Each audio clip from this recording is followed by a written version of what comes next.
Hello students, welcome to पढ़ाई academy.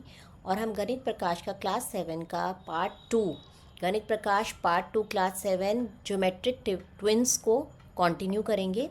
Last class में मैंने एस साइड कंडीशन या कॉन्ग्रुएंसी रूल आपको एक्सप्लेन किया था। आज मैं इसको एक और एग्जाम्पल से आपको एक्सप्लेन करके बताती हूँ। ठीक है बेटा। सपोज़ मैंने एक रेक्टेंगल लिया। You know the properties of rectangle, opposite sides are equal. ये मैंने एक रेक्टेंगल ड्रॉ किया। A B C and D.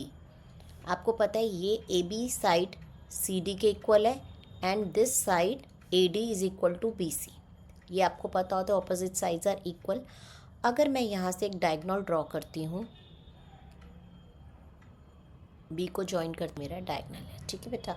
अब मेरा क्या हुआ, रेक्टेंगल को जब मैंने डायगोनल ड्रॉ किया तो मेरा रेक्टेंगल जो है 2 ट्राइंगल्स में डिवाइड हो गया। एक ट्राइंगल बना ए बी डी और एक ट्राइंगल बना आप सी डी बी कह लो, बी सी डी कह लो, वॉट एवर यू वॉन्ट। तो मेरे 2 ट्राइंगल फॉर्म हो गए। अब मुझे इसकी कॉन्ग्रुएंसी प्रूफ करनी है। क्या फर्स्ट जो मेरा ट्राइंगल है ए बी डी, ये कॉन्ग्रुएंट होगा डी सी बी के? 2 ट्राइंगल्स हैं। अब इसकी कॉन्ग्रुएंसी हम प्रूव कर सकते हैं एस क्राइटेरिया से। वो कैसे? एस क्राइटेरिया कहते हैं तीनों साइड्स इक्वल होनी चाहिए। अब आप ये देखेंगे, ए बी डी जो ट्राइंगल है, ट्राइंगल ए बी डी, ये वाला first triangle A B D, क्या ये कॉन्ग्रुएंट है? दूसरा ट्राइंगल है मेरे, अभी मैं कॉन्ग्रुएंट का साइन नहीं लगाऊंगी, पहले हम इसे प्रूव करके देखते हैं। से डी सी बी, ठीक है, मैंने ये नाम दिया। अब मुझे इसमें सबसे पहले मैं ये कह सकती हूँ कि ऑपोजिट साइड इक्वल होती हैं। जो ट्राइंगल ए बी डी है उसका ए बी साइड जो है वो दूसरे ट्राइंगल की डी सी साइड के इक्वल है। तो मैं कॉरस्पॉन्डेंस प्रूव कर सकती हूँ क्योंकि वो रेक्टेंगल की साइड्स हैं। A B is equal to D C, पहली साइड मेरी इक्वल आ गई। इसी तरह ए डी जो है वो बी सी के इक्वल होगी, ऑपोजिट साइड ऑफ रेक्टेंगल। ठीक है, तो A D is equal to B C. और थर्ड साइड जो है मेरी बी डी, ये भी इक्वल होगी क्योंकि ये कॉमन साइड है। ठीक है, B D A B D का भी पार्ट है और डी बी सी का भी पार्ट है।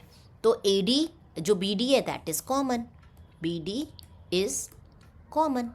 तो मेरी तीनों साइड्स जो हैं वो इक्वल प्रूव हो गई। यहाँ पर 3 साइड्स का क्राइटेरिया जो मेरा फर्स्ट क्राइटेरिया था वो मैंने यहाँ पर इक्वल प्रूव कर दिया। तो मैं कह सकती हूँ कि ये वाला ट्राइंगल कॉन्ग्रुएंट है इस वाले ट्राइंगल के। अब हम इसको लिखेंगे कैसे? मैंने बोला ए बी ट्राइंगल लिखो, ए बी। अब दूसरे ट्राइंगल में ए बी की साइड क्या है? D C.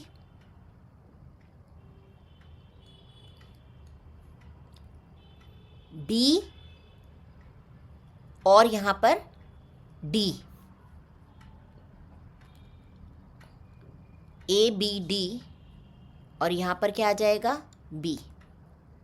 तो हम ये D C B A B D कह सकते हैं ट्राइंगल डी सी बी के इक्वल है। ठीक है बेटा। तो ये हम इस तरीके से रेक्टेंगल को 2 ट्राइंगल्स में डिवाइड किया। आप इसकी एक शेप, एक रेक्टेंगल लीजिए, उसको एक पेपर पे काटिए और उसके डायगोनल से उसके काट के 2 ट्राइंगल्स बना लीजिए। फिर आप सुपर इम्पोजिशन से, जो हमने लास्ट क्लास में सीखा था, उन 2 ट्राइंगल्स को एक दूसरे के ऊपर ओवरलैप करके देखिए क्या वो एग्जैक्टली सेम है। यू विल फाइंड कि वो कॉन्ग्रुएंट है और सेम है, बिल्कुल इक्वल है। सो हम रेक्टेंगल से भी हम एस क्राइटेरिया को प्रूव कर सकते हैं। अब मैंने ये क्राइटेरिया किया। अब दूसरा जो मेरा क्राइटेरिया आता है वो आता है हमारा angle side angle and angle side congruency rule. Angle side angle, 2 angles and included side are equal. ठीक है, एंगल साइड एंड एंगल, अगर मेरे पास 2 एंगल्स, मैं बोल रही हूँ कि अगर मैं प्रूव कर दूँ कि दो जो ट्राइंगल्स को मुझे कॉन्ग्रुएंट प्रूव करना है, अगर उनकी 2 एंगल्स इक्वल हैं, ठीक है, सेम एंगल हैं उनके, और उनके बीच की दोनों एंगल्स की इंक्लूडेड साइड। अब ये देखो, मैं ये कहती हूँ एक ट्राइंगल है मेरे पास XYZ, और एक ट्राइंगल है LMN।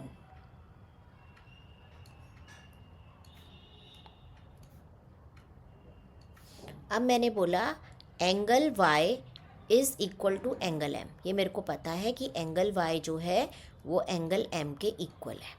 और मैंने बोला कि angle X is equal to angle L, ये भी मैंने बोल दिया,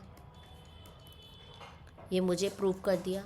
और इंक्लूडेड साइड, इन दोनों एंगल की जो इंक्लूडेड साइड है वो कौन सी साइड है, XY, और यहाँ पर LM। दोनों एंगल में ये साइड इंक्लूड हो रही है। और अगर मैंने बोल दिया XY is equal to LM, तो ये मेरा एंगल साइड एंगल, पहला एंगल, उसके बीच की साइड, फिर दूसरा एंगल, यानी दोनों साइड्स के बीच, दोनों एंगल्स के बीच में जो साइड है, ये तीनों चीज़ें इसी ऑर्डर के अंदर इक्वल हैं, कॉन्ग्रुएंट है। तो मेरा पूरा ये ट्राइंगल, मुझे 6 एलिमेंट्स प्रूव करने की ज़रूरत नहीं है। मैं सिर्फ ये कह सकती हूँ, इन 3 चीज़ों को अगर मैंने इक्वल प्रूव कर दिया, कॉन्ग्रुएंट प्रूव कर दिया, तो मैं कह सकती हूँ कि triangle XYZ is congruent to triangle LMN। This is called angle side angle criteria. मैंने 2 एंगल और उनके बीच की साइड को अगर इक्वल प्रूफ कर दिया तो मेरा ट्राइंगल कॉन्ग्रुएंट होगा। इसी से ये आता है एंगल एंगल साइड। 2 एंगल और एक नॉन इंक्लूडेड साइड को अगर मैंने इक्वल प्रूफ कर दिया तो भी मेरा वो कॉन्ग्रुएंट होगा। अभी सपोज सेम एग्जांपल लिया मैंने, से मैंने बोला ट्राइंगल ABC है और दूसरा ट्राइंगल है PQR। अब मैंने बोला angle B is equal to angle Q। Angle B जो है वो इक्वल है एंगल Q के, और angle C is equal to angle R। ठीक है, angle C is equal to angle R। अब इसके ये एंगल के नॉन इंक्लूडेड साइड, ये इंक्लूडेड साइड है दोनों एंगल में, नॉन इंक्लूडेड साइड ये भी हो सकती है, ये भी हो सकती है, कोई भी एक साइड। अगर मैंने बोल दिया AB is equal to PQ, तब भी मैं कह सकती हूँ कि this triangle is congruent to this triangle. This is called angle angle side property. ठीक है, कोई भी नॉन इंक्लूडेड साइड अगर इक्वल है तो वो कॉन्ग्रुएंट होगा। तीसरा मेरा आता है RHS। RHS मतलब राइट एंगल हाइपोटेनस साइड। अब राइट एंगल वो राइट एंगल ट्राइंगल जिसमें एक एंगल आपका क्या हो, 90 डिग्री का हो, that is right angle triangle.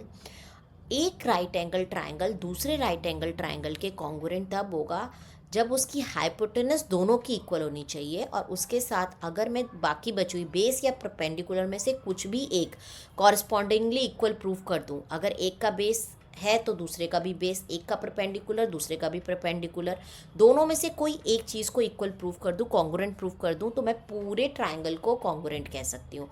Hypotenuse आपका इक्वल कॉन्ग्रुएंट होना ही चाहिए, उसके अलावा कोई भी एक, या तो बेस या परपेंडिकुलर, दोनों लेग में से कोई एक लेग को आपको कॉन्ग्रुएंट प्रूफ करना है। इसको मैं डायग्राम के थ्रू समझा सकती हूँ। सपोज मैंने ये एक राइट एंगल ट्राइंगल लिया,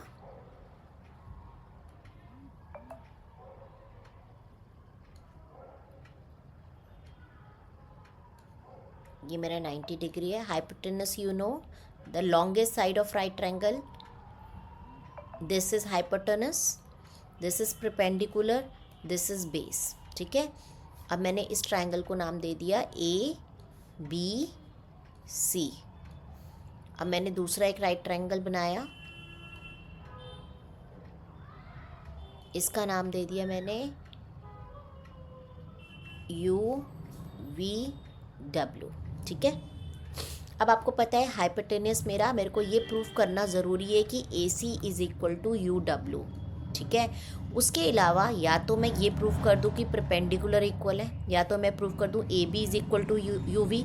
तो मुझे थर्ड साइड को इक्वल प्रूफ करने की ज़रूरत नहीं है। मैं इन दो साइड्स के अकॉर्डिंग अगर मेरे इक्वल प्रूफ कर पाई तो मैं तभी ये कह सकती हूँ कि ये पूरे दोनों ट्राइंगल आर कॉन्ग्रुएंट। मुझे सब चीज़ें इक्वल प्रूव करने की ज़रूरत नहीं है, क्योंकि इसमें मेरी एक साइड जो है, एक एंगल जो है वो मुझे पता है कि वो इक्वल है ही है।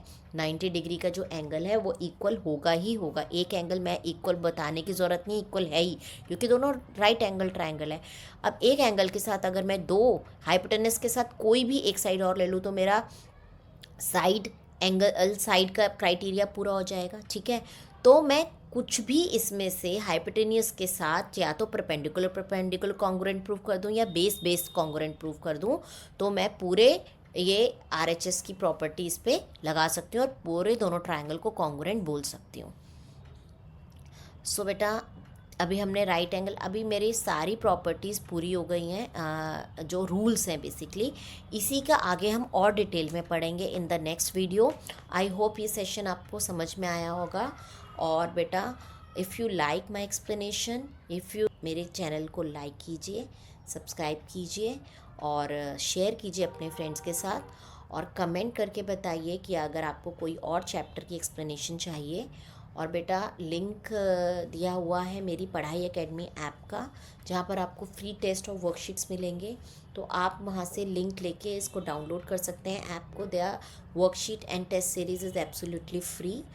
और बेटा, इसमें एक फीडबैक फॉर्म भी है, आप उस फीडबैक फॉर्म को भी ज़रूर भरिए। Take care and thank you.